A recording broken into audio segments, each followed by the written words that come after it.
Welcome back to Dime Gaming Bros. Plastic is stored in the balls. Yes. We talk about video games. And balls. And sometimes sport ball video games, but not ever. Yeah, have we ever talked about sport ball video games? I think the last one I bought was NHL 19? Why would you do that? 17 maybe? It was a couple of years later. It was like $5 and I was like, yeah, I like hockey. You're stupid. The only game that I ever play like the last time I was trying to play couch co-op with my siblings. And I was like, yeah, flat sport ball is a fun couch co-op thing. Sure. The only sport game I ever play is Madden 08. I think I have Madden 01 on the 64, and I played a crap ton of that. The only good sports games are the skate games and a couple of the Tony Hawk Pro Skaters. Have you looked into getting the Pro Skater 1 and 2 remake or whatever? Is it out yet? Oh, yeah. Yeah, I might look into it. Yeah, it's like $20 for the two of them. That's not bad. Especially if it's not... 20 or 30. Nah. I'll look into it. I remember hearing about it. I just don't remember. Yeah.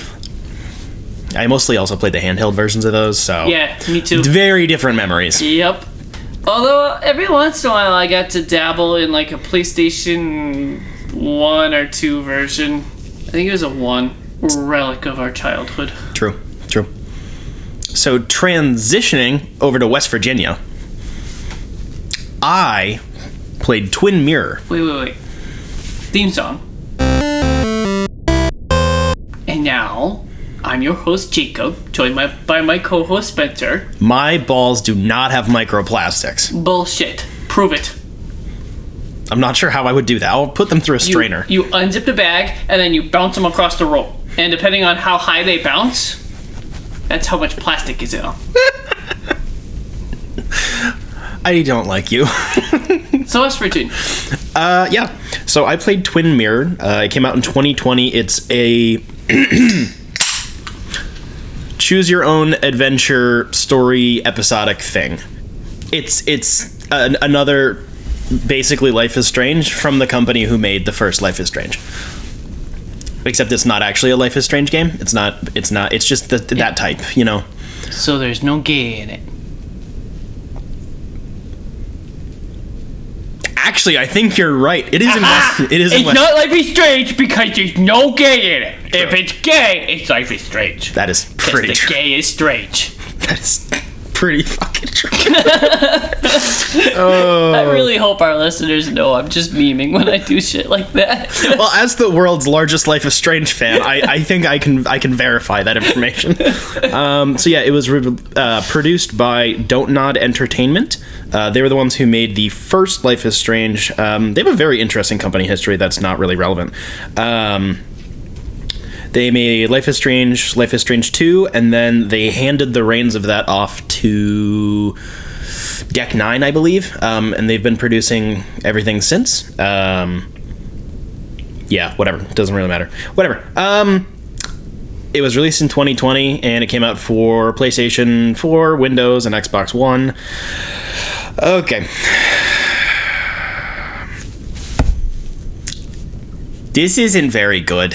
Ooh, and I did not expect that. It's not very good. It's not horrible, but this is easily like the worst of this type of game I've played. And I've played almost every Telltale game. Lot. Yeah, like I like these sorts of games, even when they're bad. Like a lot of Telltale games where they're kind of fucking broken. It's not atrocious, but starting off, I guess, with a simple plot summary. You are Sam Higgs. You're like mid-20-something or whatever. You get the news that your bestest buddy back home died, so you have to go to a funeral. And it turns out, as the game unfurls, you get information. You're a journalist, and your buddy was a journalist. There's a whole bunch of there's a lot of journalism, is what this game is kind of about, except it's not about it at all. So basically, the West Virginian setting is relevant because pretty much you fuck the town, in a good way, actually. So apparently you, in the past, wrote an article exposing a bunch of really bad safety violations in the coal mine that affected a lot of different people, and the company got shut down, and the town's gone downhill, as things tend to do. Turns out big companies, when they pull out, can fuck a whole town. Just look at Lord of the Rings and what they did to New Zealand. True! Thank you. Yeah, so pretty much everyone here hates you. There you have your typical, they took our jobs type guys, like every Life is Strange has. There's a couple people that have more complicated relationships with you. There is your ex, who was currently dating your bestie before he died. Well, technically, when he died, they were still dating, actually. They had moved in together. So there's all this, like, backstory and stuff.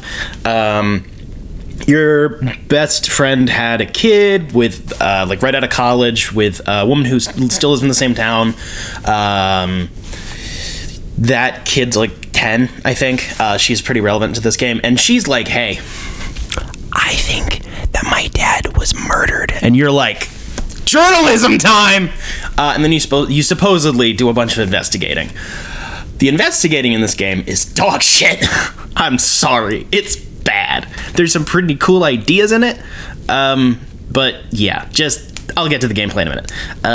So as plot does plot things, okay, so, usually when you have your choose your own adventure games, they have like 4 major endings, like between like 4 and 10, like distinct ending types. This one has like 3 or 4 that I could tell, having 100% of the game and played through it 2.5 times. But the problem with this is that the actual antagonist of the game is not revealed in all of the endings. It's really weird, but basically, like, the plot of that's going on is it turns out there's been a drug ring being run out of this small town, as it tends to happen when there's poverty, and your investigation points to some places, you do some really bad investigation, whatever, and depending on the choices you make, you can pretty much just, like, not find the right person, but the game doesn't tell you that. It's really weird. So the dynamic in this, so the Life is Strange games have, like, your superpower trope, and then the other game that came out after, right before this one, same year, Tell Me Why, which I quite liked, had the weird twin like memory dynamic. This one is the choice between being socially acclimated or being an asshole, basically. My 2 life paths. Yes, seriously. I choose one over the other. Basically. Guess which? Yeah. The entire game, you see versions of yourself, basically. Like, you just have a version of you in the background called him. Except he is the acclimated, socially competent, kind, caring individual. And you are the scruffy, roughneck journalist who wants to get stuff done because apparently those two can't coexist, for one. I have some... by the end of the game, it's basically implied, not really, it's like 95% stated that Sam is autistic. I'm not joking. You do a bunch of memory mind palace stuff, and there's like this flashback to a conversation from his parents that scared him, and they're like, I don't want my son going to no special ed school or something like that. And then this other version of you, who this other like 10-year-old kid, just like puts his hand on your shoulder and is like, it's okay, I'm gonna take care of you, which is really interesting if it wasn't so fucking horrifically done. Oh my gosh. And as an autist, I'm offended by this game. I'm joking. It's just... Every single major decision basically boils down to be socially adjusted, trust people, believe in people, or ignore everyone, only trust your gut, and, like, fuck the consequences. And those don't work.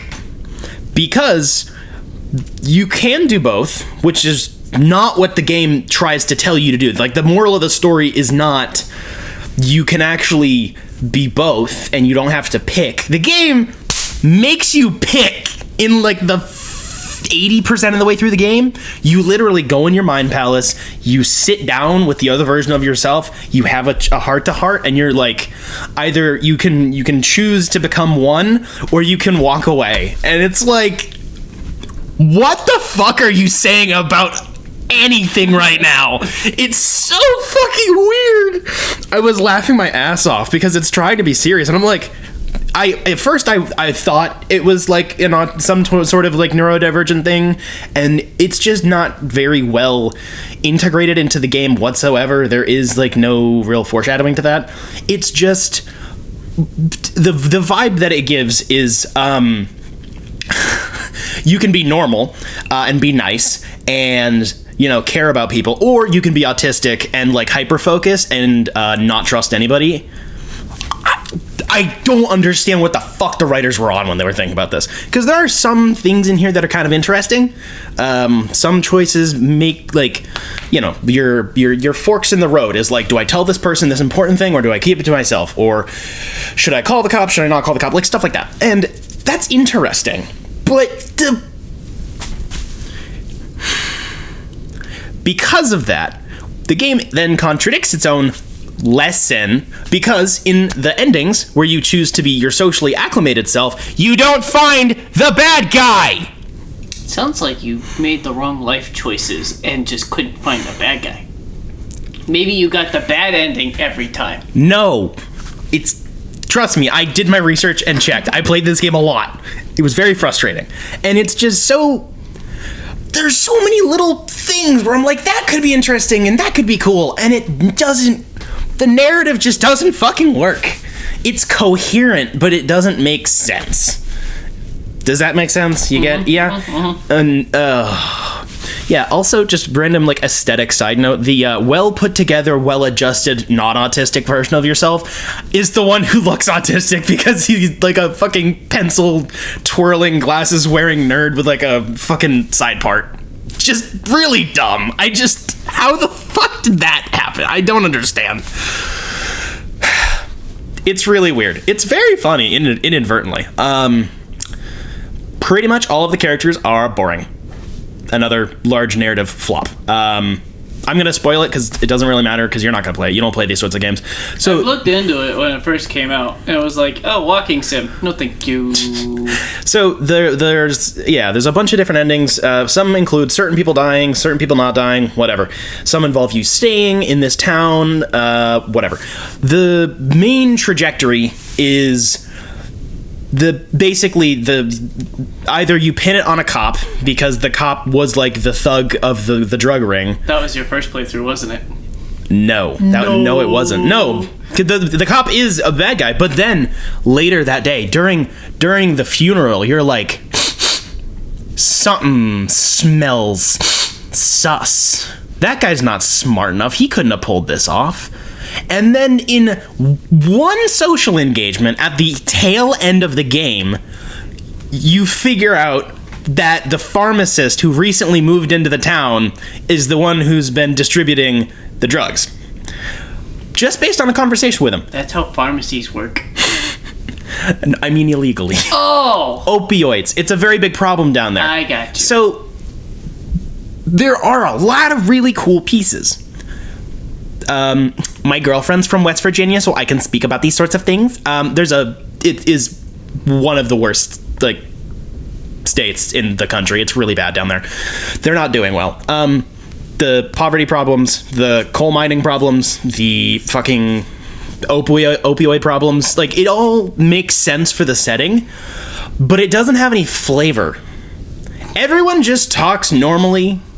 There are no real rednecks. Like, it sounds dumb that the game isn't, like, tropey enough, but legit. I've been to West Virginia. Once, mind you. Once. But just in that one time where I went to a few different towns and I met a lot of different people, none of these characters resemble anybody I met down there. And I don't even mean that in a negative sense. It just doesn't...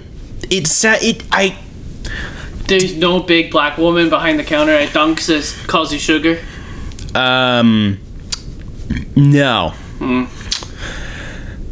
It's really weird. There are some little things, which is, I just thought this was really funny. I noticed it on my last playthrough. Pepperoni rolls are a really big thing down there. Yes. And there's a note on like a fridge that's like, hey honey, I left like some pepperoni rolls in the fridge, and I was like, hey, they remembered what state they're in, and I thought that was funny. But like, it just doesn't, the aesthetics don't really track. It just doesn't feel like it's in West Virginia. It feels like it's in any of those sorts of forgotten states, which is, you could make that a positive, but I don't think that's what they were intending to do. I was going to say, I need to talk to your wife and find out how to make these, but she's lactose intolerant and probably doesn't even know. No, she does. All right, I need to talk to your wife and figure this out. You can make them without cheese, too. It looks like a handmade pizza roll. Like, give me this shit. Basically. Oh, they're fucking banging. Oh, my gosh. You can make them a billion different ways. But what if we made a cheesy breadstick with meat in it? It's so good. Oh! Why is this only a West Virginia thing? I claim racism. True. Speaking of, actually, to sidetrack for a moment, that was one of the most early romantic gestures that my girlfriend did for me when we started dating. She gave you some meat in a breadstick? I think it was maybe a month in or so. She actually came to work and brought like this ginormous plate of pizza rolls, and she just wanted to give to me. It was adorable. She might actually love you. I know, it's crazy. Yeah. So on paper, the strategy makes sense of why the story is here, a lot of the elements that are included, but it doesn't feel like anything. And a lot of that is because the game looks like shit, which is weird, because Tell Me Why came out before this, and same year, mind you. So both of these were published like during early COVID. And Tell Me Why looked pretty good. What was the name of this game again? Gone Home, right? No. Oh, I was thinking the wrong thing. I'm sorry. Twin Mirror. That's right. Okay. No, I was thinking of Gone Home. And I was like, wait a second. This doesn't sound right. That's also one I listened to. Tell Me Why had some visual issues. A lot of these sorts of games are not very good at having good graphics. That's a known thing. Telltale games are known for being busted to shit. But holy fuck, this game looks like it came out on an Xbox 360. I don't think they did motion capture, which is fine. You don't have to do motion capture for that sort of stuff. But it's trying to have, like, it doesn't have a style to it. Like, even the first two Life is Strange games, while they were closer to, like, trying to be regular looking, they had a sort of aesthetic appeal to them, so it could cover up the graphical problems and whatever. True Colors had a massive style shift, which I think looked really good. I ranted about that on like their first episode or whatever. Even the new one that we're going to talk about shortly has a ginormous stylistic shift that really, really makes it more expressive. And this one's just bland. Everything's textureless. There's no grit anywhere. It looks like, when your game is mostly pre-rendered cutscenes and it's a playable movie, why does it look bad? I just don't understand. The faces are horrifying. The eyeballs are uncanny. Like, I just don't know. And because the gameplay is trying to make you, watch people's facial cues and like look for little signals and stuff, because you're supposed to be an investigative journalist. You can't really do that when the game looks like crap. The faces are horrifying, but have you seen a mirror? Get him! True. A twin mirror, maybe? Whoa! Yeah, it graphically looks like shit. I'm sorry, it just does. I don't know why. It was in Unreal Engine 4, so they had the technology. They I don't know if they split up the team between the two games that they were making at the same time, and they didn't have enough energy or time. Maybe it got shipped out too soon. I have no idea why. But game has no sauce. Like, that is my biggest criticism. It's not that it has a weird story that doesn't really make sense. It's not that the gameplay mechanics don't track. It's that the game has no fucking sauce on it. It's fucking raw! It just makes me mad, because I love these types of games and they have a lot of potential, and it's so disappointing when I'm like, oh crap, I'm gonna be stuck on like a multiple 12-hour long playthroughs of this, and I can't skip cutscenes on New Game Plus or on a new file or a new, like, I revisit a scene and I can't skip the fucking cutscenes. But the game knows that you want to. So if you hit right on the D-pad, it'll show, you know, the fast forward symbol with a little red X over it. Why? Just don't acknowledge it. It actually makes me mad. That's a fuck you if I've ever seen one. I know. I don't like skipping cutscenes, but when I'm on my third playthrough, I'm doing the collectibles or I'm checking out different pathways for different endings or whatever, I don't need to see every single fucking cutscene again. And I always yell at people for skipping cutscenes, but holy shit, in these sorts of games, you need that option. At least some of them. And you can't fucking do it. Also, load times are atrocious. So there's that. Scene to scene transitions are atrocious because the load times are bad. It didn't crash. I'll give it that. It didn't crash. It didn't stutter. The pop-in was not that bad. Mostly because there's just no texture on anything. So there isn't much to pop in, you know? Everything's pretty flat. The only real sauce it attempts to have is the Mind Palace, which is exactly what it sounds like. You go into your little autism house on the inside of your brain, and it's all like crystalline, and it changes and stuff, and that's kind of neat, but it just isn't enough. There's multiple sequences where you'll basically be stuck in a maze in your own brain, and those are all boring and they're just not interesting. Like, it feels really half-assed. The gameplay, quote unquote, of the actual investigations is also pretty fucking shit. You have to pick the right things, which usually doesn't bother me too much, but in a game like this, where you're supposedly, you know, dealing with the ethics of journalism or whatever, that is not a Gamergate reference, the game won't let you choose the wrong choice. Like, you'll say you're investigating the car crash that killed your buddy. You go to the site, you find all the clues, you have to assemble them, and then you go in your mind palace, and then you have to figure out, okay, like, was he asleep at the wheel? Was he unconscious? Was he drugged? Was he awake? Was he already dead? Was he getting sucked off? No, sadly. Like, all that sort of stuff. But the game forces you, it will just keep telling you, like, nope, that doesn't work. And you have to just do that all the time. So you can basically button mash your way through it. This is a similar problem that I had to a game that I did not review on the show, but I talked about during Happy Hour, that really, really bad Agatha Christie game, where the Mind Palace there also was basically just button mashing because the whole thing just wasn't interesting. Yeah, that's really, really disappointing. So the gameplay's not very good. The graphics are pretty crappy. It's technically stable. Like, I'll give it that. It runs and it functions. Some of the characters have some interesting bits, like an interesting twist, I guess, or not really twist. An interesting relationship is, so your ex, again, who was then after you left town, was dating your best friend. Her dad was actually one of the guys who was injured in the mining incident, and he lost his legs. So that creates an interesting dynamic between, like, the group of people. They just don't really do it a lot with it. It's underbaked. It's got some meat in there, but they just don't really know what to do with it. There is one really interesting diatribe that an old guy went on. So early on in the game, I was in like a public street, and I went over to talk to Joe, your ex-girlfriend's dad. He's looking at like a statue of like a miner. Not a miner, but a miner, you know?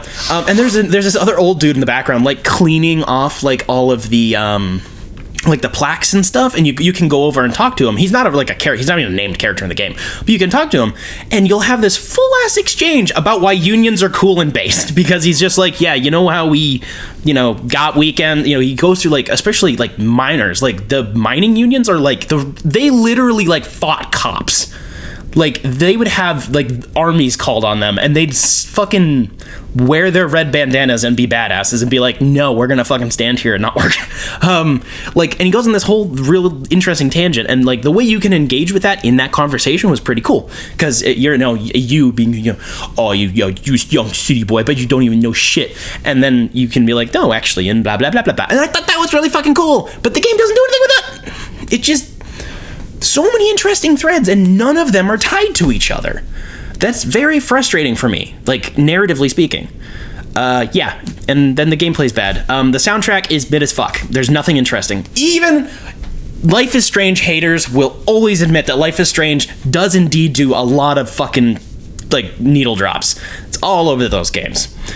You can hate it if you want, because you're a loser. This game just doesn't, which is fine, but it definitely feels like something's missing. I don't remember if Tell Me Why had a lot of needle drops, but I think it had more than this one did.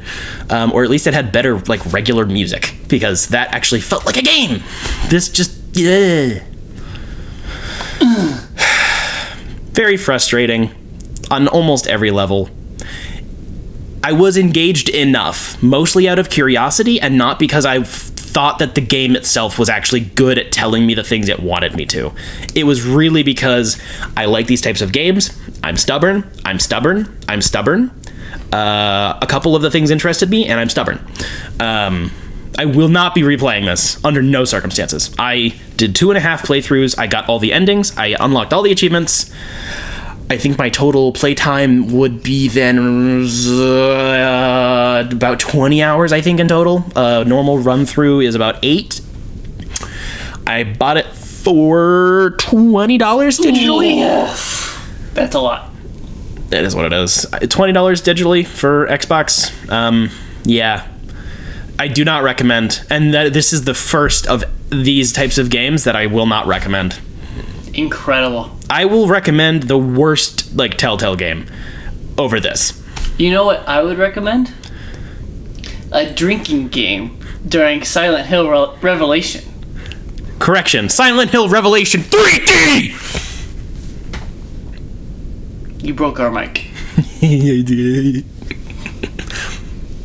Every single time you go, holy shit, that shot was made for 3D, you gotta take a shot. Yeah, I regret not doing that. Yep. That would have been great. Well, we would have to have delayed recording. You need to drive somewhere later, so it's a good thing you didn't. Yeah. Yeah, so a long delayed sequel to the first movie that has basically no behind-the-scenes connections. Kinda? Like, I said behind the scenes, so behind the camera stuff. In front of the camera, it features, like... Sean Bean. Yeah, Sean Bean, and then, like... That's it. The lady who played Rose for, like, 5 minutes. A second. Like, one scene. It follows the girl in, like... The daughter. In, like, 10 years. From the first movie. Yeah, and she's having spooky dreams. She's been recast. Yes, she somehow made it out because, the mom found a tear and shoved her out and is like, only one of us can go by. So that happened. She's going to high school and she doesn't fit in and it's awkward and she's getting spied on. Jon Snow is there. Yeah. It's just the fact that there's 2 Game of Thrones alumni at the same time, like, as when Game of Thrones started, is just very funny. Anyways, the cult wants her back because they want to be free, so they have to... She needs to kill the bad version of herself and whatever. Yeah.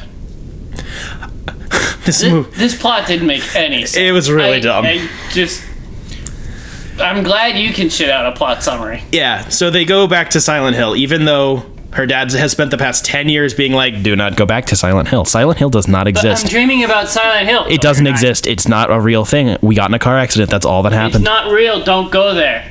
Yeah. Okay. And then she gets told by her new bestie, who turns out to be a turncoat from the bad guys, to not also go to Silent Hill because that would be bad, because he's like, actually, I love you and I think that you're okay. So I think that you should not go there. And she's like, but I gotta save my dad. My dad got kidnapped. I must find him.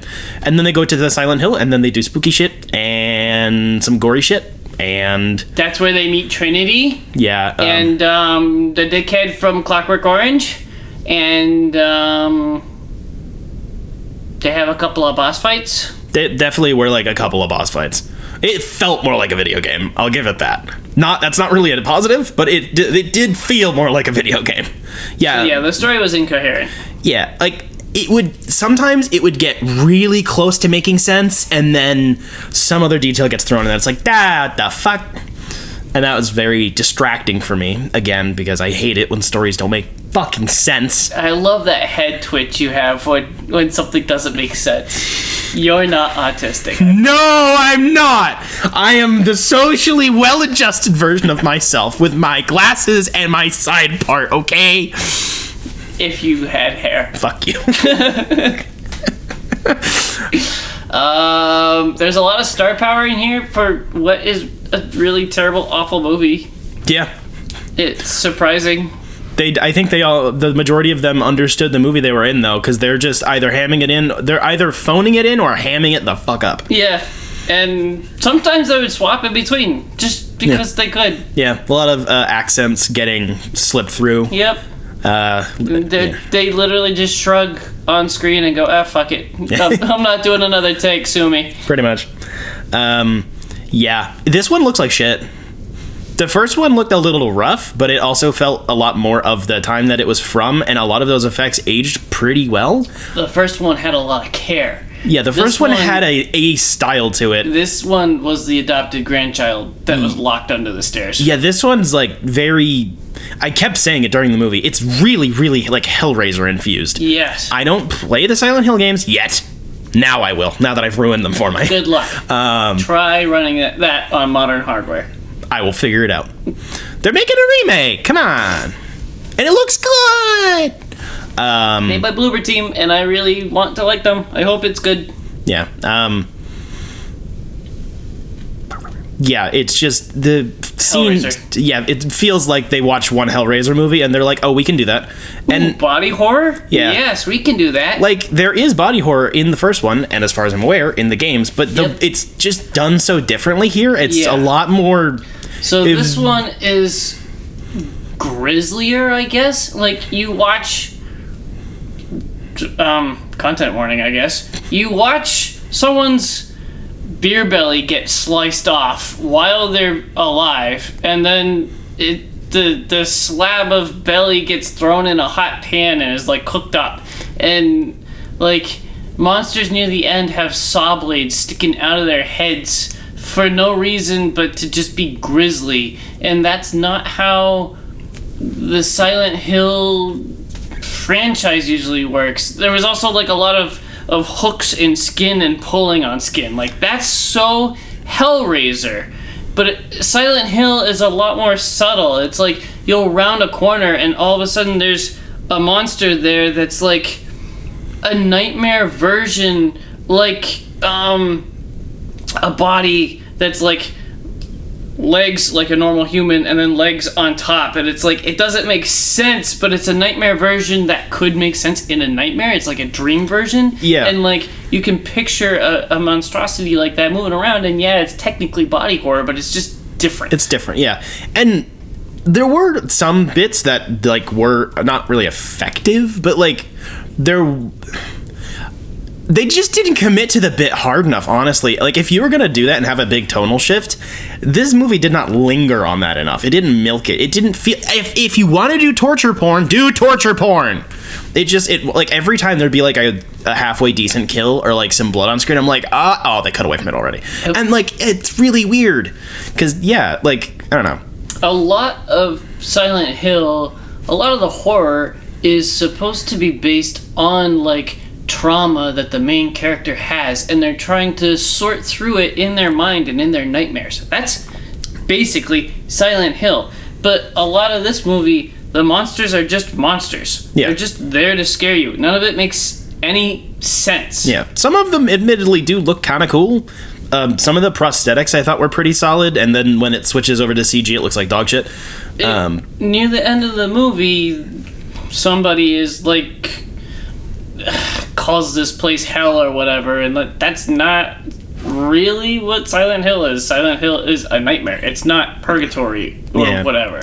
Yeah, it's just weird. Yeah, it feels off. Like more than any story criticisms or anything like that. Like visually speaking, even when there is something kind of interesting going on screen, something feels off. Like they're not using the camera right, or the it's getting cut, like the edits are weird or something. The whole movie just feels off, and that's like the bad movie feel, I guess. There wasn't. I'm trying to think of something nice to say. I said some of the prosthetics were nice.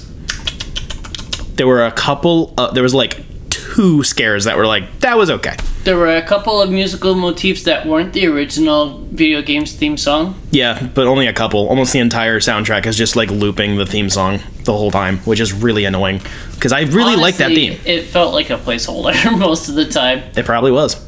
That actually does happen a lot. Like when a composer especially for movies. Yeah. Good example. The Hobbit. No, actually. When they throw in the wrong one or whatever. No, that was an intentional mistake because they didn't have time. No, good example. Michael Giacchino scored Star Trek 09 and Doctor Strange from 2016. Mm-hmm. The theme songs are nearly identical. They're just instrumented differently. Oof. So I actually really like both of them. But the reason why that usually happens is when so if you get hired on to do a thing, like during while the movie's being edited, if you haven't already composed the music beforehand or whatever, usually you'll put on like a, say you're making Troy, the movie, from 20 whatever the fuck the Troy, with Russell Crowe. No, that's Gladiator. Oh, but whatever, you're making a fucking Swords and Saddles movie, so you put on like a temp track in the background of Gladiator or whatever, something similar that you think will get your mind working in the right direction. Conan the Barbarian. Right, something like that. This is a very common practice. There's nothing wrong with it. It's very normal. And a lot of composers do it with their own music. And he 100% did that like a little too much on that one. Oops. Oops.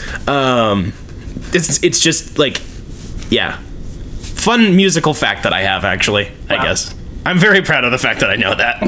I don't know. But yeah, it's just looping all the time with like no pacing. Also, the pacing was fucking horrid. Yes. It's not even just in the editing. Like the scare sequences were all over the place. The jump scares were different. The monster fights were different. It didn't feel like, dream logic. It just felt like fucking lazy. We just kind of threw some shit in the blender. And like one strawberry remained intact, and that's okay. I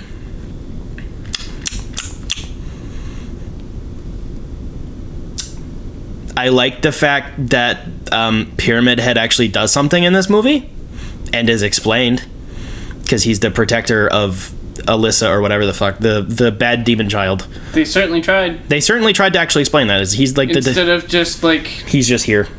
He shows up to sell tickets. Yeah. So I like that. That was neat, and he got to do the final boss fight, which lasted about 2 minutes, which was choreographed horribly.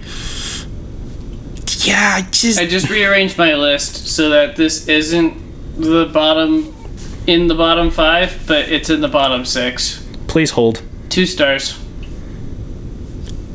That's higher than I'm giving it. I think I've rated the other ones too high, but maybe. I gave the first one 3 out of 5. My bottom 5 are pretty rough. My bottom 5 currently is Rampage, Resident Evil, Welcome to Raccoon City. Oh no, this is for the year, not video game movies. Yeah.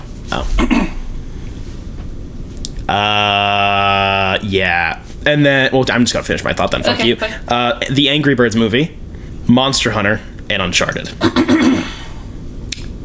This is in the bottom 3. Wow. This is going after. I would rather watch the Angry Birds movie because at least when they make really bad, stupid fart jokes, maybe I'll laugh. And it looks better. Yeah. It wasn't filmed in 3D. Yeah, that is 1, 2, 3, 4, 5, 6, 7, 8, 9 spots below the first one, which is my number 11 for video game movies so far. So, the definition of mid. The definition of mid positive. Wow. Yeah, that was rough, man. But good thing I'm not angry about it. It was free. Rampage made me angry because it was so bad. This did not make me angry, and I'm gonna forget about it in about 2 days. I'm so glad I was drunk during Rampage. I don't remember a single thing. I remember, like, making my own drinking game of, like, maybe if I drink more, I won't remember this. And it worked! I won! I won in the end. That one was so godforsakenly bad. From GameSpot.com, back in 2021, Saber Interactive announced it was making a video game based on the film series A Quiet Place, and now the game has been officially unveiled. A Quiet Place: The Road Ahead is a new atmospheric horror game from Stormmind Games and Saber, and it's set to release in 2024. The eerie announcement trailer shows that the game follows the formula of the film series, which is that players must remain quiet to prevent the aliens from detecting them. The Road Ahead is set for release on PC, PS5, and Xbox Series X and S later this year. I thought it looked pretty neat. I wasn't really interested, but I could use, if this is good, a sound-based stealth system that actually works. Yes. That would be fucking awesome. Will file this in my mind in the box next to Alien Isolation. That's kind of what I'm picturing. Alien Isolation was good. Yes. Yes. I haven't played it. True. But it looks good. Yeah.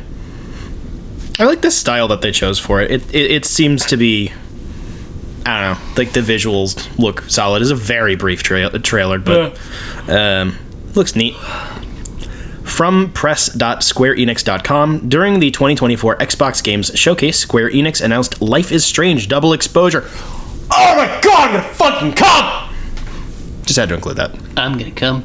I'm gonna leave that in the edit. The next entry in the critically acclaimed narrative adventure franchise. Developed by Deck 9 Games, Life is Strange Double Exposure is an all-new supernatural murder mystery that will excite both new and returning players. You realize yelling shit like that makes my neighbors think we're gay. Like 100,000%. They already think we're gay because I pull in right behind you and he waves to me. Life is Strange Double Exposure will launch on Xbox Series consoles, PlayStation 5, and PC on October 29th. The game is also coming to Switch with a delayed release date. We return to Max Caulfield from the first game. Photographer in residence at the prestigious Caledon University discovers her closest new friend, Safi, dead in the snow, murdered. To save her, Max tries to rewind time, a power she's not used in years. Instead, Max opens the way to a parallel timeline where Safi is still alive and still in danger. Max realizes the killer will soon strike again in both versions of reality. Only Max can shift between the two parallel timelines to prevent and solve the same murder. We got a trailer. Oh my god! You see, its Life is Strange because there's gay in it. It's true. And it's double exposure because it's the second game with the first protag who's a photographer. It's a great pun. Wow.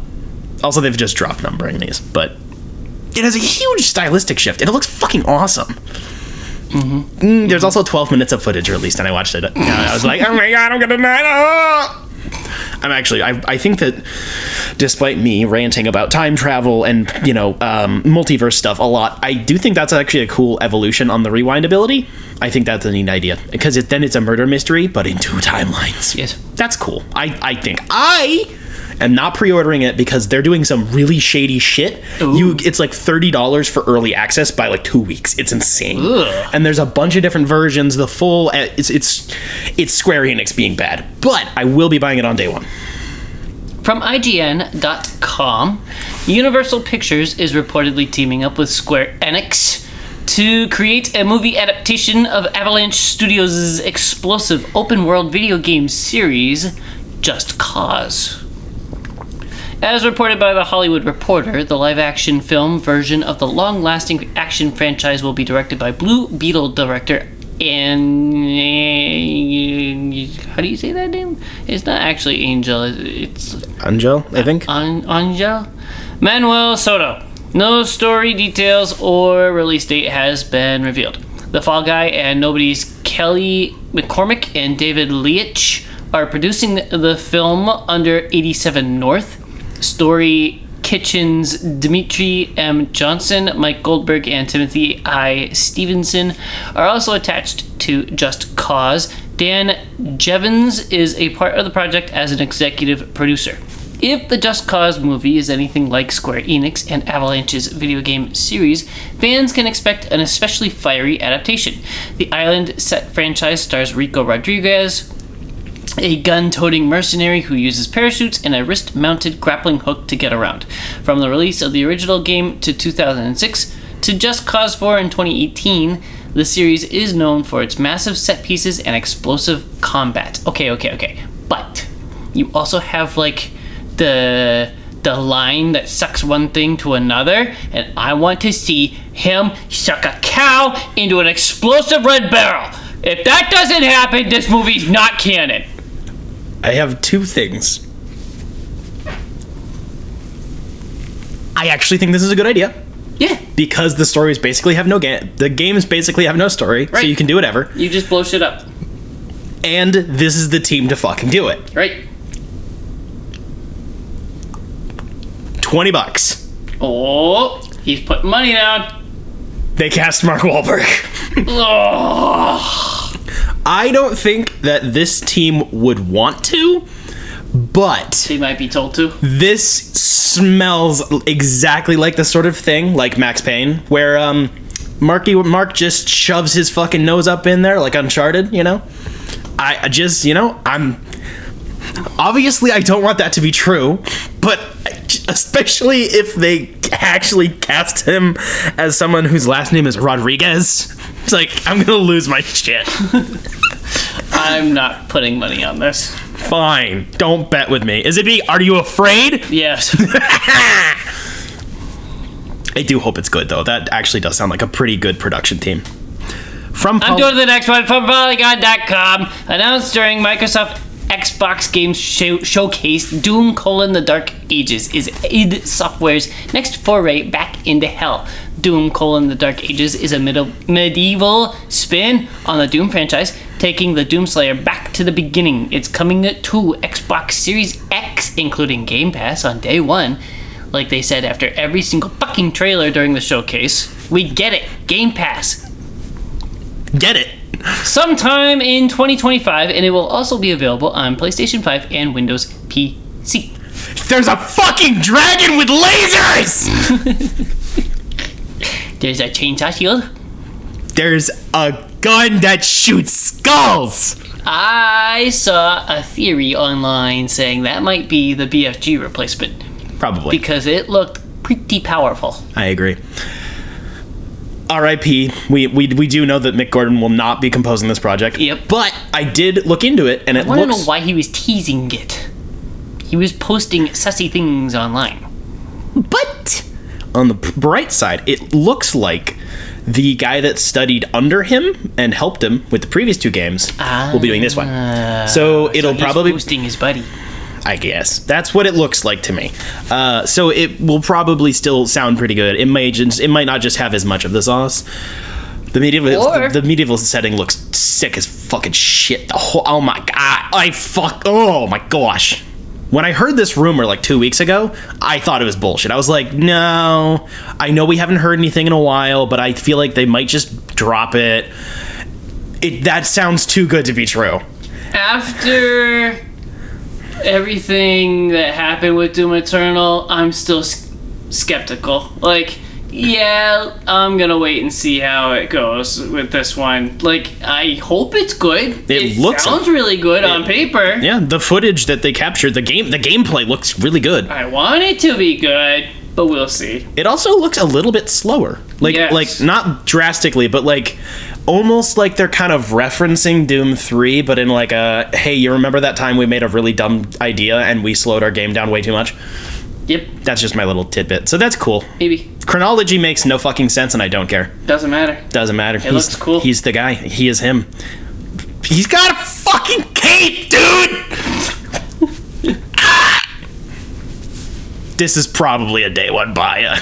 Oof. Maybe like after a month, just to make sure that it's been patched, unless it's like dog shit. Yeah. From GamesRadar.com. You just wanted me to talk about the ripoff Life is Strange. Yep. No. From GamesRadar.com. If you love games like Life is Strange, oh my god, it's literally me. Sweet 80s tunes and the idyllic false memories of skateboarding through your tiny Midwest town as a disillusioned teen at the turn of the decade, 2025 has the perfect game for you. One of the most interesting new games announced during the Xbox Games Showcase 2024 is Mixtape, a narrative-driven adventure that asks us to experience the freedom of the teenage wasteland through the transportive power of music. Through our heroine's strange, almost cosmic talent for influencing others with her mixtapes, developers Beethoven and Dinosaur looks to set to deliver a rose-tinted depiction of nostalgic adolescence, all painted through memories locked away in the soundtrack of a generation. Because the band lineup they got on this shit is fucking fire. I'm not listing it. The music isn't the only way the game tugs at your wistful heartstrings, with dropped frame rate animations for each character model rendered against backgrounds in full motion, which looks sick as shit, by the way. There's an evocative sense of time standing still for Mixtape's protagonists while the world moves on normally around them. The passage of time and the fondness of memory seem to be a huge story beat in Mixtape. What are we going to think of ourselves in 10 years? One character asks. In response, our hero simply says, I'll just remember to tell myself it felt important at the time. If you're feeling misty-eyed already, same here. Okay, shut up. We'll have to sit tight until 2025 to learn more about the upcoming narrative experience, and honestly, it's looking more than worth it. The fact that it'll be on Xbox Game Pass Day 1 is an added bonus, but PC and PlayStation 5 owners will also be able to pick it up on their respective platforms. The style on this thing got they dunked it in that sauce and then they put the juice in it. Like, the visual flair of this is so fucking cool. I thought this looked a lot better than the Life is Strange 1 announcement anyway, but it looks it's a lot of style. I like that they're like, oh, music, but trip balls. Yeah. Like, I know nothing about any of these characters, and I'm already like, it's not Life is Strange because there's no gay in it. I bet there's more gay in this one. It looks really freaking cool. I had to bring the joke back around full circle. Well, of course. From Kotaku.com, unless you had more to say about the not Life is Strange game. Life, it do indeed be strange like that sometimes. That's what its real name should have been. During the latest Nintendo Direct, we finally got a thing that we've been clamoring for years. A Legend of Zelda game in which you can play as Zelda. Oh my gosh, the marketing team for this lost their shit. They were like, wait, there's a Zelda in these games? Yes. I don't even know how to draw Zelda. You sure there's no link? Called The Legend of Zelda, Echoes. Of Wisdom. Echoes. Shut up. You and reading out colons. I hate it. I hate that they put colons in titles. Fuck you. Legend of Zelda, Echoes of Wisdom. Okay, I'm good.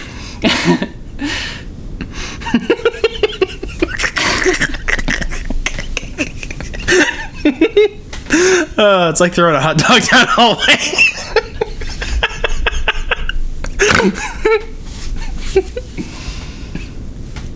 The latest game takes visual inspiration from the Link's Awakening remake from several years ago, but puts players in control of the titular princess as Link has been spirited away to another realm. He literally got banished to the Shadow Realm. Begone, thought.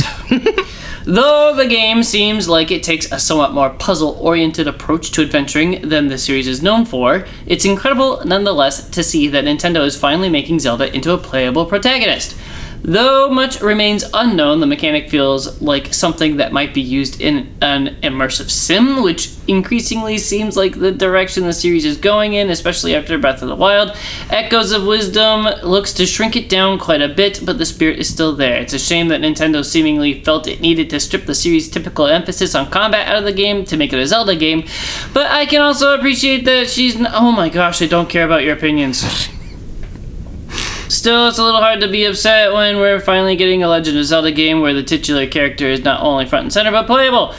Echoes of Wisdom launches on September 26th, 2024, and will be released alongside a gorgeous gold Nintendo Switch Lite, embossed with the series' iconic Triforce. I like the fact that she can just pull benches out of her ass. The gameplay it's adorable. Like, the visual style is great. I haven't played the remake, but that did look phenomenal. Yeah. But the fact that like the gameplay mechanic is now based on like, I'm gonna think up some shit, and just plays it, and it's like, I need a box, and I just think of a box. Boop, there's a box. I don't know, that I saw it and I giggled. Will you be buying? No, probably not. Rip. I'm not. Like, I've tried a couple of Zelda games, and I'm just not smart enough for them. It's like, I could do the dungeons, and then it's like, well, now where the fuck do I go? True. I don't know. I'm just gonna run in circles for days and days and days and days. And days. And then look up the online freaking walkthrough and be like, oh, it was right there the whole time. Man, Great. I really missed like gameplay magazine guides. Yeah. Like, towards the end there, they got really dominated by a couple of companies, and they were basically just like an instant cheat machine. Yep. But some of those were pretty fucking cool. Like, the early Pokemon ones were amazing. From Kotaku.com, speaking of Nintendo, Metroid Prime 4 gets proof of life during Nintendo Direct. It does! Okay, buddy. Hey, I saw gameplay! It moved! Go snort your copium some more. It moved, okay? It's real! It's been in development since before the dawn of time, and now, as foretold in the ancient scrolls, our faith can turn to fact. See, this is what I like when Kotaku does funny shit. Copium. On sale now. Metroid Prime 4, first announced in 2017, then re-announced in 2019, is confirmed to be a game that we will one day be able to buy. Yeah, maybe my grandkids can buy it. The game will launch in Joke's on you. I got snipped. I'm not having grandkids. The game will launch in 2025, and it has a subtitle: Metroid Prime 4 Beyond. Holy shit, is that a Buzz Lightyear reference? Beyond. Shut up. I'm not dumb like you. I don't feel the need to do that. Nintendo aired a brief glimpse, like the time you walk by a locker room and you see like a nipple for 3 seconds, at the Switch game during its Nintendo Direct on June 18th, which showed protagonist Samus Aran fighting aliens on a battle-worn planet. It looks like she'll still be scanning, shooting, and rolling into a ball to get into tight spaces. So, you walk by the men's locker room often? I work in a gym. Yes, sadly. Yeah, tiny amount of footage, but it did look good. Sure. It'll come out someday, probably. I can't wait for that to get postponed. From Polygon.com, a new Mario and Luigi adventure. What if they release Skyrim 6 or Elder Scrolls 6 and Metroid Prime 4 on the same day to see which one sells better? They should. That'd be incredible. I would not want to be on the internet for a few days after that. That would not be pretty. A new Mario and Luigi adventure, Mario and Luigi Brothership, is coming to Switch this November, Nintendo announced at its latest Nintendo Direct. It's the first new Mario and Luigi game in 9 years. The last was 2015's Mario and Luigi Paper Jam for Nintendo 3DS, which is like $40. I looked at it this week. That's how Nintendo games be. In the first trailer for Mario and Luigi Brothership, we see Mario and Luigi facing an all-new electrical threat and joined by electric plug-inspired allies Connie and Snoutlet on their seafaring adventure. More familiar friends and foes, Princess Peach and Bowser and his minions, are also here. In Mario and Luigi tradition, the plumber adventurer duo team up to use evolved bros moves in combat and for platforming as they adventure through the world of Concordia. Mario and Luigi Brothership sets sail for Nintendo Switch on November 7th. It will be the 6th entry in the Mario and Luigi series of action role-playing games, which started in 2003's Mario and Luigi Superstar Saga for Game Boy Advance. It's unclear who is developing Brothership, as former Mario and Luigi developer Alpha Dream shuttered in 2019. This also looks like it got the sauce on it, though. I don't even like these types of games, but the visual style looks really cool. I've never played one. I don't know. Paper Jam was pretty fun. It's always this weird, like, side Mario series, but yes. I don't know. The graphics look cool. It doesn't just look like more of the Wii U shiny exact same look we've been having for ages. Yep. They're finally multiple Nintendo like owned IPs are finally getting some fucking visual flair up in there. Finally kicking off. Speaking of Mark Wahlberg, from Kotaku.com, that sequel to the 2022 Uncharted film that approximately 5 of us actually liked is officially in production. The news was confirmed by Variety after Sony mentioned an Uncharted sequel at Cine Europe 2024 while running down its pipeline of upcoming movies. Outside of the confirmation that another Uncharted film is in the works, the series has been pretty quiet for a while now. After retiring Nate in 2016's Uncharted 4: A Thief's End, there's only been one other title in the franchise, which was the subsequent year's Uncharted: The Lost Legacy, which Jacob reviewed on this show.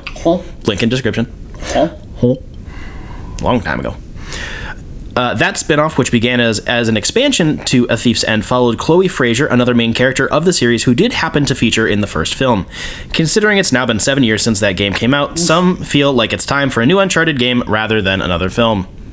I fucking agree. I was huffing so much copium when that thing came out. I was trying to gas it up because, like, it was cool that Tom Holland was doing his own stunts, but that's, like, the only thing that it had fucking going for it. Yeah, like, seriously, they're investing so much into Last of Us right now. Where new Uncharted? Are they really just that scared? Where new games? What is Naughty Dog even doing? Remaking Last of Us Part 1, remaking Again. Last of Us Part 2. Again? I'm pretty confident they're definitely they were working on the Last of Us Online game that got canceled. Everyone seems to be under the impression they're making a third game. Where Jack and Daxter? Dead franchise. Ugh. Yeah, we don't need another fucking sequel to that. Please let it die. I don't want more Tom Holland doing his squeaky Spider-Man voice. Just let him be an adult man. He's like 28. That's not an adult man. Yeah, it is. From Kotaku.com, the long-rumored all-digital Xbox Series X is real and coming this fall. It will be white, cheaper, and feature a 1TB SSD as Microsoft continues turning the page on physical games. The platform holder also announced updates to the existing consoles with alternate colors and storage sizes. Announced during the Xbox Showcase, the all-digital Xbox Series X comes in robot white and will be $450 instead of the standard $500 of its predecessor, which included an optical drive for playing game discs and movies. Microsoft is also retiring the Carbon Black Series S it launched last year and replacing it with a white version, which essentially looks the same as the original Series S, just with a new 1TB solid-state drive and a $350 price point. Finally, there's a new Xbox Series X launching this year for $600. That steep price tag lets you keep the disk drive and get a whole 2TB of storage as well. Okay, the first one is dumb. The second one is good. The third one is dumb. That's nice. Make the X having a diskless one is stupid, and also only including that with a 1TB is dumb. But updating the S, the diskless one, to include a bigger drive, yes. not a bigger solid state drive. Massive plus, and also $350. Now we're fucking talking. Yep. That shit will sell. The new one with the new X, the new Series X that has an extra terabyte, is $100 more. And fun fact, you can just buy the official Microsoft branded like expansion drive of a terabyte for about $100. Yep. So that's dumb, but it is coming in cool colors. The colors thing is neat. I will admit that that's nice because they've always had since the middle of the Xbox One generation, they've had a customizable controller builder, which is pretty cool. So it would be neat to do that with the consoles within reason, I guess. So that's neat. They're yeah. How does it that the fucking Microsoft makes really good and really bad decisions right next to each other? They're like this just stupid. It's like when the two of us are in a room. There's a really stupid one and a really smart one. And then they'll switch hats. Yeah. Just for fun. giggles. Yeah. From Kotaku.com, Xbox closed out its big Summer Game Fest showcase with a teaser trailer for Gears of War E-Day. Do you remember the E memes? No. A new entry in the long-running cover shooter franchise. However, this is not a sequel to Gears 5. Instead, it is a prequel to Gears of War that brings back Marcus's best bud Dom for a new adventure. In the new teaser, which is said to be in-engine but is not gameplay, we see a young Marcus Fenix fighting a Locust soldier in a building. After nearly getting killed, he falls off a ledge and is about to go splat. It's none other than... But then a hand reaches out, and it's none other than Dom, Marcus's old pal from the first 3 Gears of War games on Xbox 360. We then see a city burning as the trailer reveals that this new game is set during the events of E-Day, the in-universe historical moment when the Locust first popped up from underground and caused a lot of problems on the planet Sarah. According to Xbox, Gears E-Day is set 14 years before the events of the original game and is being built in Unreal Engine 5. Let's fucking go! The new Gears of War does not have a release date yet or even platforms confirmed, but I expect it will arrive on Xbox Series X and S and PC. That's kind of a given because it's an Xbox exclusive. I find it strange that they call it Gears, though. Like, why are the entries in the game changing between Gears of War and just Gears? Hold on. I think that was just the article, actually, because the article. So we have Gears of War, Gears of War 2, Gears of War 3, Gears of War Judgment Day, which was a prequel that's not about Marcus Fenix. It's a whole other thing. It's halfway between the first game and E-Day, basically, like timeline-wise, I think. And then there was Gears of War 4, and then it was Gears 5. Right. We don't talk about tactics. So I think it's just the article one time said Gears of War, and then the other one said Gears E-Day. I thought it was Gears E-Day, but I could be wrong.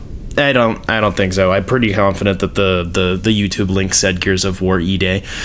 I think this is a good idea. One, because it looks fucking amazing, and two, the reception for 4 was like solid, and then 5 was not great.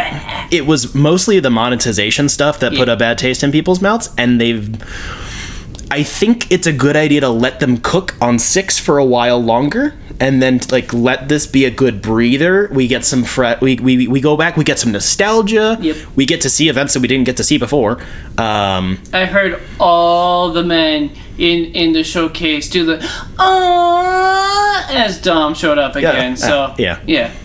I don't know. Like, usually I would be more cynical about this, but I don't know. It looks cool. It sounds like I think it's a good idea, like, from that publisher or the developers of, like, okay, we need to, like, recover our image a little bit, and also we need to space out our entries more because Gears 6 needs to hit hard. So putting in potentially, like, a smaller-ish, like, prequel game sounds like a good idea. Also, good time to plug. Next season, which is coming up sooner than you think, we are going to be playing all of the Gears of War games, not tactics. And all the Uncharted games. It's gonna be the rivalry, but actually we don't care. Wait, what? Yes. No, you are playing the Uncharted games. Yes, eventually. We are playing the Gears of War games. Yes. And I am playing the Borderlands games. Yes. It's gonna be a wacky year. Yep. So good luck playing Tiny Tina. So maybe, just maybe, by the time that's all over, E-Day will be out, and then we can just cram it right the fuck in there. I think that'd be nice.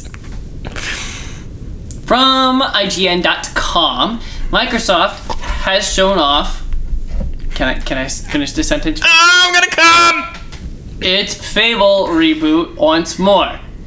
This time with a new trailer during its Xbox Showcase event.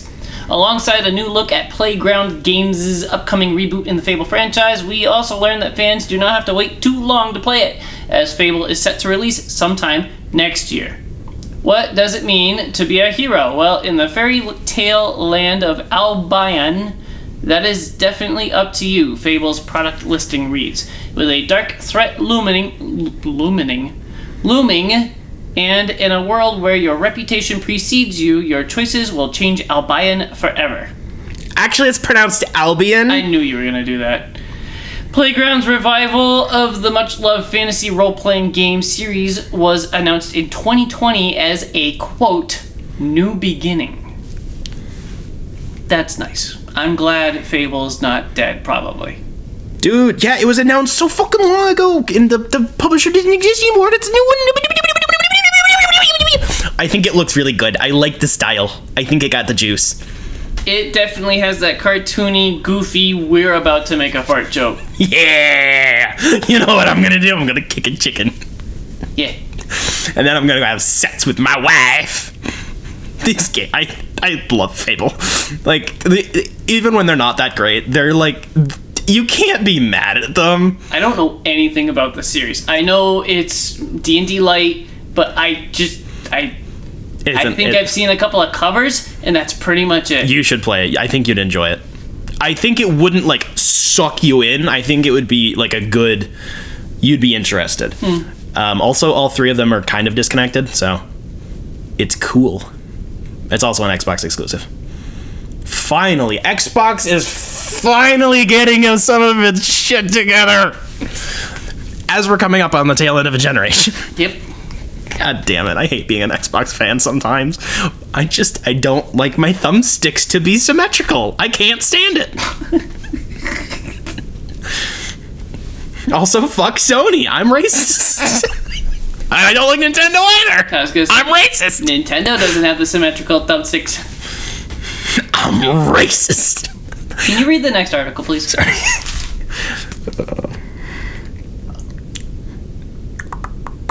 From IGN.com, 4 years after its cinematic reveal at the Game Awards, Xbox has finally given us a proper look at its reboot of Perfect Dark at today's Xbox Games Showcase. It features Try again. It featured a look at gameplay for the first-person shooter, as well as the welcome return of protagonist Joanna Dark. You see, the franchise is... Yeah. Oh, fuck. Earth has been struck by a series of disasters, bringing ecosystems around the world to the verge of collapse. Perfect Dark's YouTube description reads, in this first look at gameplay, follow agent Joanna Dark as she hunts down the world's most wanted criminal, Daniel Carrington? Yes. To cover the mysteries that threaten the lives of millions. An Xbox Wire blog post adds additional context, answering numerous questions about Perfect Dark. Amongst other things, the post says that it will be a single-player experience with choices offered in how to complete the missions. The combat system will feature melee and gunplay, stealth mechanics, and liberal use of gadgets. I love gadgets. In short, it's a true secret agent fantasy. Perfect Dark development is being led by The Initiative, a fledgling studio spun up by Xbox in 2018 to shepherd its path into the spy espionage genre. But The Initiative isn't going at it alone. Previously, IGN had reported that it would be co-developed with certain affinity, but ongoing struggles between the two studios led to a parting of ways and a reboot of development in 2022, with Crystal Dynamics joining the project. That makes sense. Yep. Progress has clearly been made since then, as demonstrated by the trailer today, although IGN understands the game is still a ways out. No release window was revealed. It looked really good! It looked like Hitman. But, like... Different. Different. And first person. But... Yes.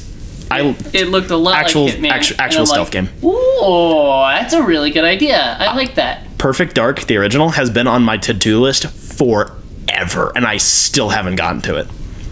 Do you have the rare replay? I think so. Also, it's probably on Game Pass. I think it's in the rare replay. It's definitely around. You can also buy it for like $4. Yep. I think I played the opening level, and it was get to the chopper, and I couldn't find the way out of the building, and I was like, well, fuck it. It looks very good and stealthy and stylish. Oh yeah, and it definitely wasn't stealth. I was getting shot from everywhere. Yeah, that's a skill issue? Yeah, for sure. From PCGamer.com, as someone with an occasionally dodgy internet connection, video games that require an internet connection, even for solo play, is a regular source of frustration, so I was very happy to hear that BioWare's upcoming Dragon Age: The Veilguard will not require an internet connection to play, nor will it offer any sort of microtransactions. By now. The previous Dragon Age game, Inquisition, used a website called Dragon Age Keep for players to configure the world state they wanted, essentially a way to carry over the decisions you made in the previous Dragon Age games and their consequences without uploading old saves. In a recent interview with IGN, game director Corinne Bush said the Veilguard will not make use of Dragon Age Keep, but will instead have a built-in system that provides a refresher on everything that's happened so far and enables players to make or remake all of their world-changing decisions of past games from within Veilguard's character creator. Part of that is for practical reasons. It's been 10 years after all, but in a live Q&A session on the BioWare Discord server today, Bush said it also means the game can avoid reliance on an external connection. It is very much important to us that the system is built into the client. Bush said, "You can play this game entirely offline, no connection. You don't have to link to your EA accounts. That's been a really big request." Bush went back to that point later in the interview, saying BioWare is, quote, 100% focused on this being the most complete game we can make it. I just want to underscore this. I want to emphasize it. There's not going to be any microtransactions. There's not going to be any battle passes. You don't have to connect online. Our focus is on making this the most complete single-player game we possibly can. Holy shit, listening to criticism? Also, hell yeah, Dragon Age is back. That last entry was not that good. Inquisition was not very good, and apparently number 2 wasn't very good. So, it had a good first one, and that's kind of it. Yeah. It also definitely makes sense to have the... I think Mass Effect did that as well. You can like do a rough cut of like what your previous gameplay was for like, because like that's usually what it would be. It would require you to connect to an account from a whatever, and like that stuff just deteriorates over time. EA changes their stuff all the freaking time because EA's backend is garbage. I think Witcher 2 did it as well. Yes, because Witcher rapidly changed styles, so it had an entirely different demographic of people playing it, and also I think like a 10-year gap between those two. Yeah. So. Yeah. It's always a tough question. I kind of wish that they made it even simpler, because it's like you're going to get all kinds of new players into this that have no idea. Like, I'm talking about me. I'm going to jump into this and be like, I don't know the different kingdoms and the different choices to even make. I don't know what I'm doing. Maybe they'll have a randomize button. I kind of wish that long-time series like this that make a new game don't do the choices. They could have like a preferred world setting, or even just go to like a different part of the world and be like, yeah, some shit happened over there in past games. It doesn't matter. This guy's the new king and he doesn't like you. Like, just set the world instead of carrying choices over. Like, you're really tying yourself down from the get-go. I guess. Big one. Yep. From Polygon.com. It's the last one, though. True. And that's why I gave it to me. Call of Duty Black Ops 6 will be released on October 25th. Activision and developers Treyarch and Raven Software confirmed during Microsoft's Xbox Game Showcase and Call of Duty Direct. This year's Call of Duty promises to deliver the most breathtaking and spectacular Black Ops action to date. They say that every year. Mm-hmm. Activision says with an increasing scope that will span a globe-trotting campaign, robust multiplayer offerings, and the return of round-based zombies gameplay. Thank fuck. As previously announced, Black Ops 6 will be set in the aftermath of the Cold War era in the early 90s. It's almost like they should have probably just called Cold War 5. Wow, crazy. The game's campaign will be an epic spy thriller, Activision said in a news release that blends stealth-based gameplay with blockbuster action in locations across Russia, the Middle East, Southern Europe, and the United States. Black Ops series mainstays Frank Woods and Russell Adler will be joined by newcomers including Troy Marshall and Jane Harrow in the narrative. Activision promises a new refined movement model called Omni Movement, which the company says will let players move realistically and seamlessly chain movements like a real action hero. Omni Movement will let players sprint, slide, and dive in any direction, and the new supine prone position will let them rotate while prone.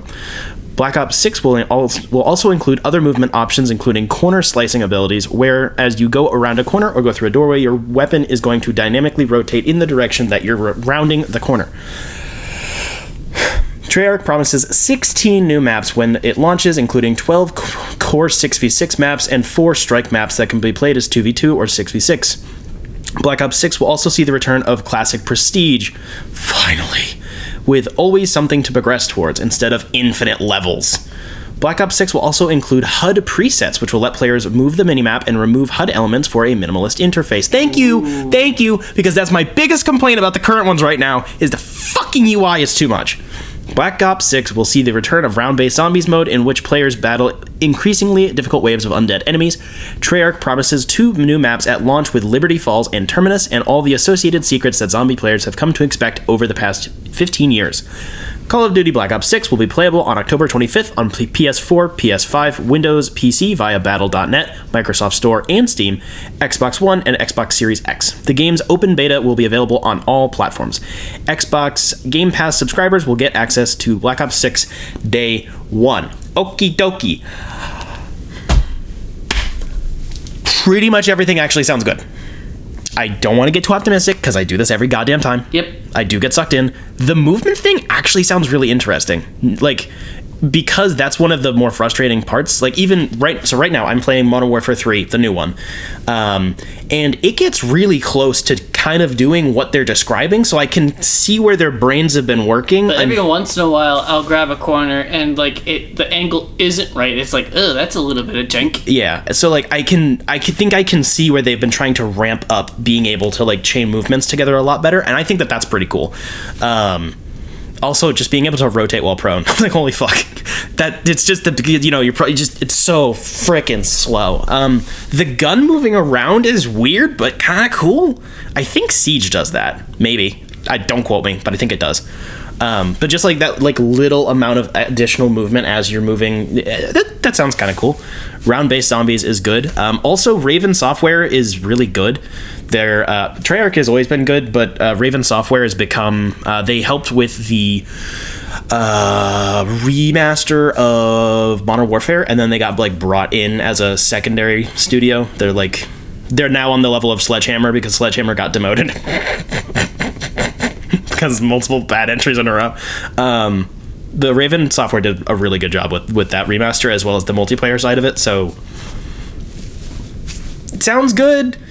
I'm sure it'll still have a bunch of Battle Pass nonsense that's really clunky, and it will still be running through the Call of Duty infrastructure, which I will rant about on a later episode. That eats up half your hard drive automatically. Yep. That's just the rip. That's just an Activision thing, but it looks good. And a trailer came out today. I just didn't have time to include it, but something you didn't include, my one bit of news, and I'm really excited for. Okay. Indiana Jones and the Really Big Circle. It was shown in the Xbox Game Pass. It's made by Machine Games, who made the Wolfenstein games. We talked about that. It just was more gameplay. It was shown. I know. It's coming. It's coming quick. It looks really good. Yeah, we talked. Yeah. It looks really, really good. It looked good the first time we saw it. But we saw more. And I think there's a release date. Hold on. Yeah, it's this year. This year. Probably October. Nope, this year. That's all it says. Yes. Indiana. It's a lot more. It looks good. And I'm really excited for it. I like punching Nazis. I didn't realize it was Machine Games, or I forgot and remembered again. Yeah, you forgot. Because that was what we were primarily discussing. Is we're like, ooh, Wolfenstein, but as Indiana Jones. Yeah, that's good. Yeah. That's a lot of news, baby. Yeah, it was. So what have you been gamering, sir?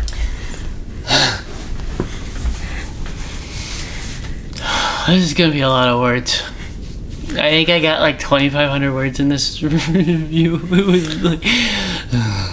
I always find it very entertaining when it's a good game, you usually don't need notes, and then when it is a not good game, you take a lot of notes. Yeah, because I just don't want to be the most basic. It fucking sucked. I hated it. I just think it's funny.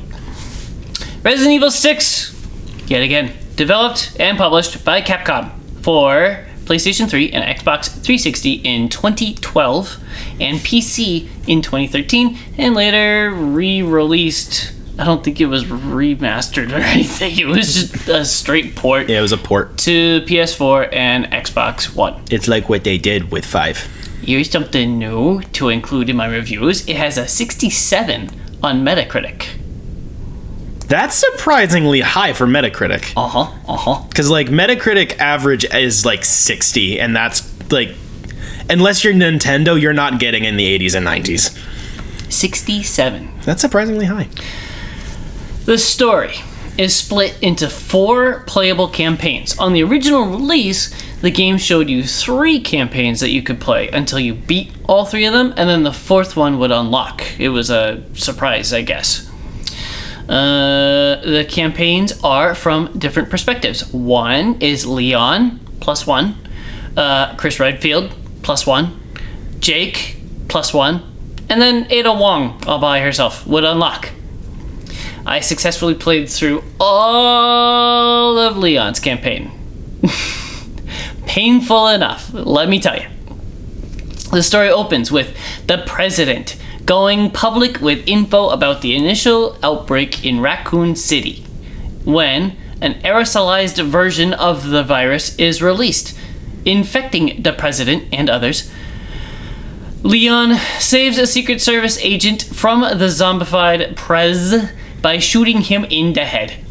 She admits she is responsible for the attack, but will only tell Leon once they get to the cathedral. She says this very often, that she'll explain once they get to the cathedral, and I still don't really know why, but she says it so often. It's like 2 whole levels. So almost half the campaign. She's like, yeah, I'll tell you when we get there. Jeez. 2 levels later, finally in the cathedral, they find a remnant of survivors. After a quote-unquote puzzle, they open a secret path through the cathedral to an underground Umbrella lab where they find Leon's +1's sister. I forget her name. The sister has something to do with why the lady killed the president, but something like the Umbrella Corp was holding her sister captive and told her to go do the thing, and she believed that they were going to release her sister, I think, if I had to guess. Leon finds a weird video of a pus bubble giving birth to a fully grown, fully naked Ada Wong, and he goes, huh? And then they attempt to leave the lab, but the sister becomes a big naked boss battle. I love big naked boss battles. After that, they fly to China because reasons. Well, of course. I'm legit. Wong, hello. Oh my gosh. Hey, if we were allowed to talk about the racism in the last game, we can talk about the racism in this one too. I will invent a narrative. I'm legit summarizing the story straight from the fandom and don't even know why they fly to China. They share a boss fight with Chris Redfield, who's in China. He was already there. They bump into Jake and Sherry a couple of times. It's cool that Sherry's included. She was the little girl that Claire and Leon saved in Resident Evil 2. Whoa! Now, she's a Fed in the same branch as Leon. Oh, we hate Feds here. The lady that Leon talks with all through Resident Evil 4, Hunnigan, is talking at him all through this game too. She's the Fed, contacting Leon every 30 seconds and telling him what his mission is and where to go next, etc., etc. It turns out her boss is the bad guy. So she works with Leon against her boss. The boss is the final boss of the game. He's the bad guy doing the bad things and launching all the nukes and shit. I watched a YouTube video of someone playing through every campaign to see what I was going to miss out on because I was not going to play the rest of the game. And they had a really great point about the whole game. If you take a snapshot at any time, there are really cool ideas or set pieces in the game. But the game is so bombastic all the time. It gets to be absolutely mind-numbing. A zombie nuke goes off, and it barely processed because yet again I was surrounded by too many zombies to kill. It was a running segment of the game instead of a shooting segment. It was like, all right, cool, a nuke went off. Now where am I going? The game heavily mimics Call of Duty. There is blatant plagiarism, like a level in an airplane that's 3 stories tall and your character thinks it's okay to shoot a lot of bullets in a pressurized vessel. There's another level that I didn't get to play where you snowmobile downhill. I remember. I think this interest to compete with Call of Duty is why the story is so bombastic and incoherent. The Call of Duty influences eke into the gameplay too. But it was apparent almost immediately why this game was so different from other entries. Like, I didn't have to do research. I pulled up the game and saw the opening couple of minutes, I was like, oh, this is the Call of Duty Resident Evil. I see you. And the more and more and more I looked into it and played and whatever, it was just like, yeah, they just saw Modern Warfare 2 and Black Ops just go off, and they were like, we want some of that. Ugh. Like I said, I watched a playthrough of the other campaigns. Ada is seemingly working for the bad guy in the campaign, but it turns out the video Leon saw was the birth of an evil Ada. I know. Clones. Chris is part of the military front in China where the zombie nuke gets dropped. Chris! Jake somehow has zombie antibodies he inherited from Wesker. I don't even know how. Don't ask. Speaking of, where the fuck is Wesker? I literally just said don't ask. I don't know. I think he dies at the end of Resident Evil 5 if we could actually figure out how to kill him. But I don't know. Jake is a selfish prick and is willing to sell his blood for an ass ton of money, so he goes on an adventure with Sherry. It's really interesting to me playing a story with multiple angles and moods. Each campaign has a different pace to it based on the main character. Leon kind of plays like Resident Evil 4 a little bit. Chris is straight up a generic military shooter. Ada is a stealth crossbow Skyrim build. However, the YouTube video I watched had another great point about this game. It's really fucking boring playing the same story 3 or 4 times through, especially because the common boss fights play exactly the same. Ugh. In a good game, there would have been more variety among the different campaigns, and 4 perspectives would have been a really good thing. Moving on to visuals. The visuals are interesting. I want to say they look good. Resident Evil 5 looked pretty cartoony, not just because of the awful filters or color grading, but body proportions were ridiculous. Polygons were pretty low, etc. Resident Evil 6 looks like it comes from an era when the PS3 360 were trying to sell the high-definition Blu-ray hyper-realistic tomfoolery of the 2010s. It does look pretty good, but obviously limited by its hardware and, the time that it was made. There are some cheats that I would love to point out right now, though, like excessive lens flares. J.J. Abrams, is that you? Literally. And the whole game is very dark. This makes the lighting look pretty solid for the most part. I swear games still haven't figured out how to make good-looking fire and need to avoid fire as much as possible until you can make it look good. That is true. But still, darkness helps to cover up low textures and low geometry that are further away. Whatever, that's how they hid a good portion of the things that they didn't want to work on. It's just a basic cheat, but it looked good.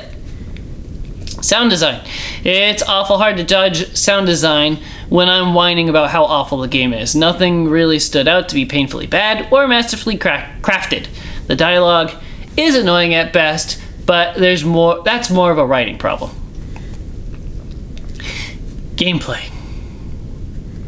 Simply opening the game gives you the vibe of how much fun it's going to be. Oh boy.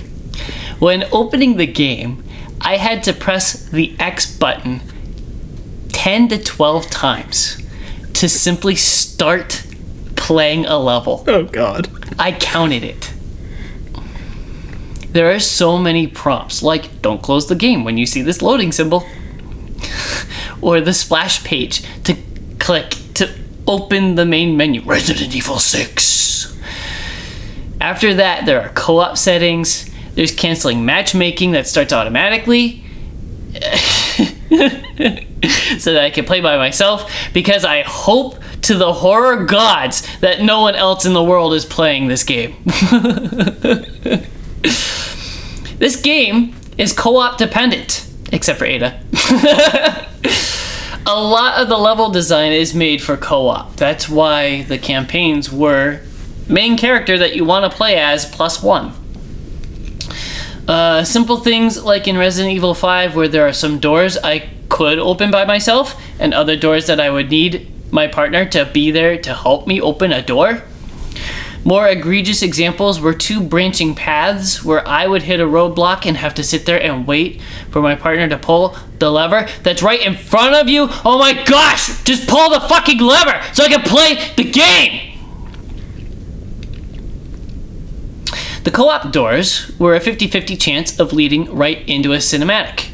This game relies heavily on cinematics and interactable cinematics. Ew. Or QuickTime events. Ew! Get it away! I hated the early 2010s. I will admit, I would get really annoyed because I would enter a cinematic and think it was safe to take a sip of my drink that helped me cope with playing this game, or check my phone for a text and miss a QuickTime event because most of the cinematics were in-engine. I would have enjoyed this game more if it was more movie than quote-unquote gameplay. Ugh. Another new modern gaming feature is a waypoint marker. It shows up the very first time you're allowed to actually play the game. It does the little swivel away from the cinematic to your character and boom, waypoint. Even in the parts of the level that have quote-unquote puzzles, the waypoint tells you where to go and what to do. The quote-unquote puzzles really aren't puzzling at all. The most challenging one was a big room that I had to walk around.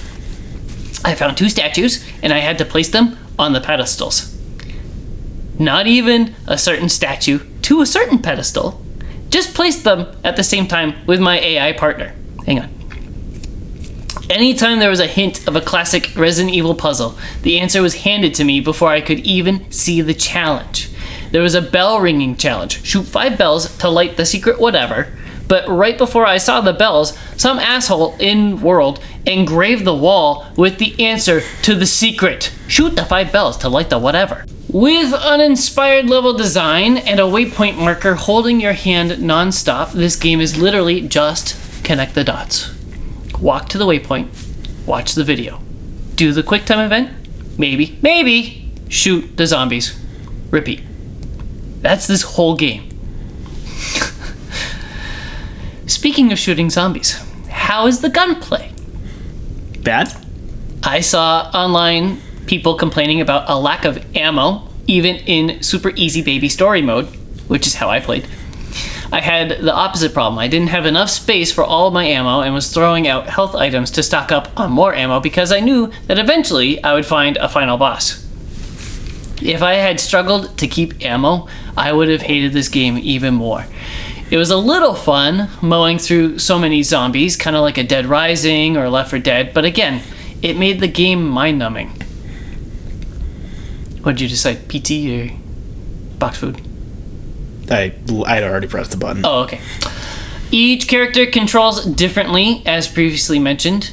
Leon has his trusty Resident Evil 4 pistol, which he definitely named his pistol, but he's not gay, guys, honest.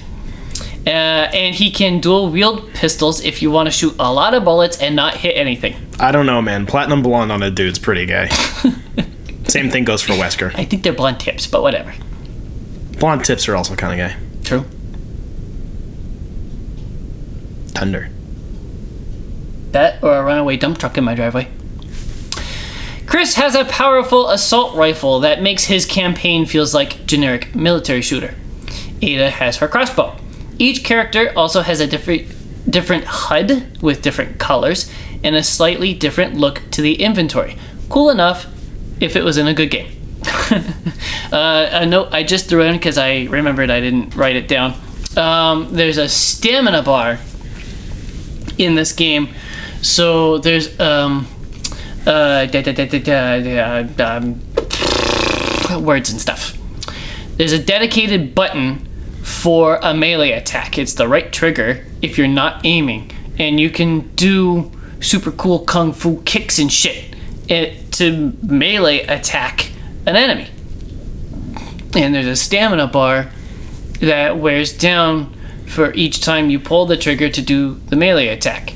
I kind of liked it because it wasn't complicated controls like in Resident Evil 4 and 5 where you have to hold the left button or the left bumper and pull the right trigger to pull out your knife and just do a basic slashing attack. It was varied and it was kicks and stuff, and it changes among the different characters that you're playing as. Ada Wong does the sexy puts her lap in your face Black Widow move and pulls your head down to the ground. Like, yeah. There's no stigma in this game at all. I like that this game gave an attempt at a new inventory menu, but it sucks and I'm glad they never went back to it. Congratulations, you tried. Every single Resident Evil game has a grid in a box that you manage your inventory in. This game has a horizontal grid that everything stacks up in, leaving you to repeatedly flick left or right to do simple things like change weapons. It is very difficult to manage inventory because empty slots could be fairly far away on this imaginary scrolling wheel. I just hit a point where my inventory was full and I would have to start scrolling to see what I could throw away to pick up the new thing that I actually wanted. The game doesn't pause. That was something I wanted to talk about. There's no fucking pause button because it was made for co-op. That was designed to be online with your friends, not couch co-op. So you can't pause the game to go pee-pee. Another new modern gaming change that was added was the health system. Any good Resident Evil game has 3 different color herbs. Green for health, red to multiply with, basically mix red and green for a max health, and yellow to increase max health level. This game has red and green. All herbs get added to a little pill box the main character has with a limited pill count so that the player just taps the right bumper button and I lost my spot, and chugs down a pill to heal. 1 green, I think, was 1 pill, 2 greens mixed together to make 3 pills, and a red and a green was 6 pills, or something like that. You could craft the pills, and then you would have to add them to the pill box that was part of the HUD. When I was playing on stream, I kept referring to the health items as Tic Tacs, because it looked like Leon was chugging Tic Tacs from the little box that the Tic Tacs come in. I was really happy when doing research for this review to find that other people called it Tic Tacs too. It was really funny. But you can't... Menuing was difficult because you not only have to craft your Tic Tacs, you have to put them into the pill box and then chug the Tic Tacs. You getting worked up is some of the funniest stuff I've ever seen in my life. I also think this health system is really stinky. Another new modern gaming change is skill points. Oh god. XP can be picked up as a drop reward from dead enemies, boxes and pots you can break, and sometimes a large amount of XP was a reward at the end of an encounter or boss fight. Hold this thought. Each character has 5 levels. Multiply that by 4 campaigns, you have 20 levels to play through when you buy the game. Each level I played through on super easy baby story mode took me about an hour, maybe an hour 15. The only way to use XP is at the end of an hour plus long level. It gets better. XP can be spent to buy basic skills, improved aiming, increased damage for guns or melee. We've all seen this before. You can unlock skills to drop more of a specific ammo, or the ability to have unlimited... Oh my gosh! You can unlock skills to drop more of a specific ammo, or the ability to have unlimited storage space of a certain ammo. You can buff your AI partner if you're playing alone. Here's the kicker. You can only equip 3 skills. Ever. The skills were super expensive too. I usually only bought 1, if any at all, at the end of a level. That's very dumb. In closing, this game is stinky.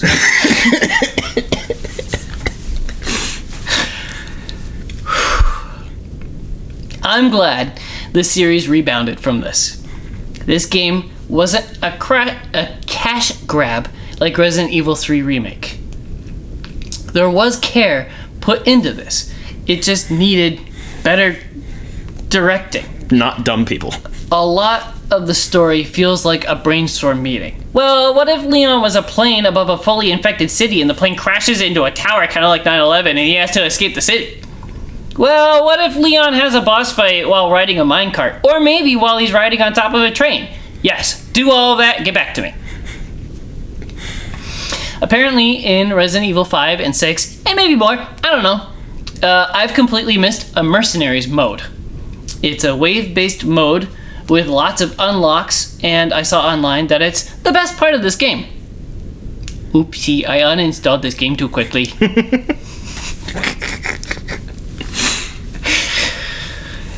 It's only uphill from here. Resident Evil 7 is next. Thank God. It's been a couple of months of pain. Yes. Oh, dear. I cannot express enough that this game was literally just connect the dots. Speed run through the level, watch the video, do the quick time event. Like, that was what this game felt like. I barely even remember shooting. There was shooting. There was changing guns for, like, basic ass shooting strategy. Like, oh, I need the sniper rifle. Ooh, I need the shotgun. But it was just, this should have been a movie. That's what this game should have been. This should have been one of those shitty, poorly animated Netflix movies. Oof. So next month, you're playing Resident Evil 7. Yep. And next month, I am playing Call of Duty Modern Warfare 3, the new one. Yep. Which I'm playing through. So that I can be like, no, actually, you're wrong. Because that makes for good content. Probably. Wait, what? Huh? Huh? I didn't hear you. My brain turned off. My ears closed. Our patrons have access to this show that we've talked about a couple of times called Happy Hour. A few we times. Do after every episode, mostly, and we crack open a drinky drink and talk about whatever comes to mind. I'm talking about platinuming a video game, because I've already done that. This is your first time? Nope, second time. Amazing. Thank you. Wow. Is it spectacular? Is it amazing? It's the second one. And I platinumed the first one too. Oh, wow. Wow. They're like the easiest games to platinum ever. And that's why I got it. So yes, go to our Patreon. Patreon.com/dimecomicbros network and subscribe under one of the 4 tiers that you can find there to have access to Happy Hour and find out what game I'm talking about. I've definitely not spoiled it in the Substack or whatever. Probably. Oops. Oopsies. You can also get early access to all of our podcasts, including this one, and stickers and bookmarks and all sorts of all cool, fun, artsy things. Yep. Also, a big shout out to our partners over at Jetpack Comics and Games in downtown Rochester, New Hampshire. They sell video games. They have a lot more games pretty recently. They've been beefing it up lately. They've been a lot, yeah. We get our comic books there. Yep. And sometimes I do get video games there. I get magic cards there. Nerd. I bought 3 magic card packs that were made for like a convention that they had, and I got my money back out of the pulls out of them. It was pretty cool. Nice. I got like a $16 card out of one of the packs. Wicked. Yes. Be sure to tune in. Next week, we will have a normal Dime Comic Bros, where we will talk about a comic book. Probably. Yes, we will. Maybe. Manifesting. Happy thoughts. We'll see. Happy thoughts. Happy thoughts and happy hour. Yes.